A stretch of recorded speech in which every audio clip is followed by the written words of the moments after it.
আমি আল্লাহর দরবারে শুকরিয়া আদায় করছি যে মহান রব্বুল আলামিন এই ছাত্র জনতার এই বিপ্লবের মাধ্যমে এই দেশকে সুন্দর মতো আবারও গড়ার সুযোগ করে দিয়েছে। সেই সুযোগে আল্লাহ রব্বুল আলামিন আমাকে দেশে নিয়ে আসছে। আমি তাদের প্রতিও কৃতজ্ঞতা জানাচ্ছি। আমার আইনজীবীরা দীর্ঘদিন কষ্ট করেছে, কোর্টে এসেছে, বহু মানুষের কথা শুনেছে, কিন্তু আমি আইনের প্রতি শ্রদ্ধাশীল। আমি আশা করি আমার এই মামলাগুলা আমি আইনের মাধ্যমে আমি আইনের মোকাবেলা করতে চাই। আমি দোষী হলে নিশ্চয়ই আমার শাস্তি হওয়া উচিত, আর আমি নির্দোষ হলে আমি আশা করি আইনের মাধ্যমে আমি খালাস পাবো। এই তিনটা মামলায় তিনি পূর্বে জামিনে ছিলেন, একটা মামলায় জামিনে ছিলেন না।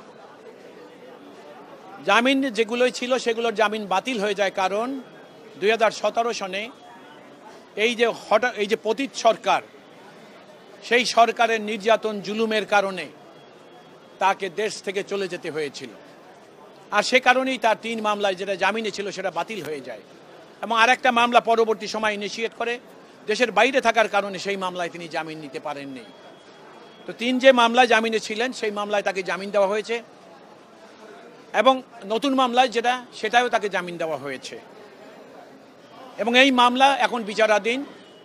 আমরা আদালতে বলেছি প্রত্যেকটা মামলায় তিনি আদালতে উপস্থিত থাকবেন এবং বিচার মোকাবেলা করবেন। এই সকল মামলাগুলো ছিল রাজনৈতিক উদ্দেশ্য প্রণোদিত।